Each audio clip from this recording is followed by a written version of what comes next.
Do you want to install an access point, a Wi-Fi access point on the ceiling, and you don't know how? I'm going to teach you how to install it and how to remove it step by step. Okay, in order to install this, like I showed you before, that you have the small rail in the middle. So what you have to do is this. You have this support here. I'm going to show you on the side.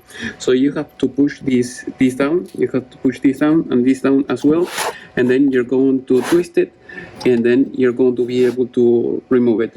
And when you have to put it back, you put it like that, and then you twist it again towards the other side, and then it will get locked by this that you see over here. So that is very easy, and then it will look perfect like that.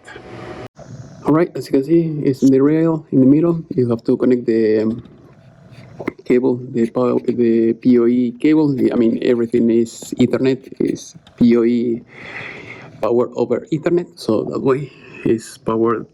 You power this up like that, and that's it. So now I'm leaving. I'm ready to go to the next customer. If you have any question, just let me know. If you want to see more videos like this, go to my playlist and see you next time. That is how it looks like.